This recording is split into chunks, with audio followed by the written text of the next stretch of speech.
ឆ្នាំទៅមិនឆ្នាំជូតទេហើយឆ្នាំជូតថាកន្លងគាត់ទៅឆ្នាំទៅនោះគឺថាជូតអស់ចង្រៃឧបទ្រពចង្រៃបើដល់ចូលឆ្នាំនេះមិនឆ្នាំឆ្លូវមើលឆ្នាំឆ្លូវហ្នឹងណែពុយរោឯងដឹងអ្នកមានដឹងតែឆ្នាំឆ្លូវហ្នឹងតំណាងឲ្យសត្វអីគោចាំគោចាំទេវតាឆ្នាំហ្នឹងសោយអីមានដឹងគោវាស៊ីស្មៅយ៉ាដឹងថាគោស៊ីស្មៅហើយតែប៉ុន្តែទេវតាចង់មកសោស្អីតាមមហាសក្រានថាទេវតាសោអត់ប៉ុន្តែថាលោកហត់អីយកឈាមយកអីណាទៅអាតអីសម្រាប់សត្វអីអត់ទេអីមិនគាត់តែនិមិត្តនឹកឃើញឆ្អែតឯងមកឯងចិត្តនិមិត្តដែរហើយប៉ុន្តែលោកហត់អីយកឈា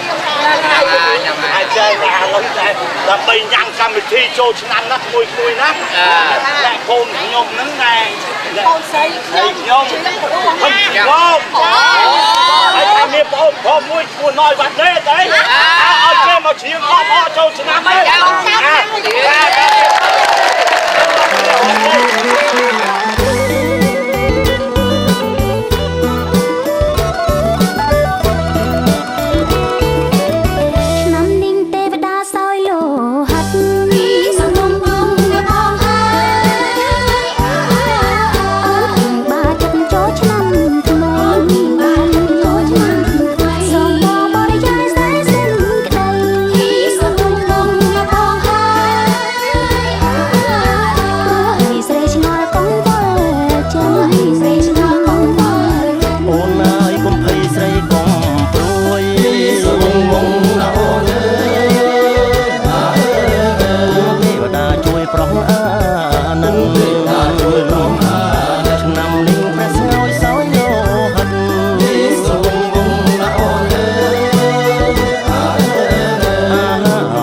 សុខ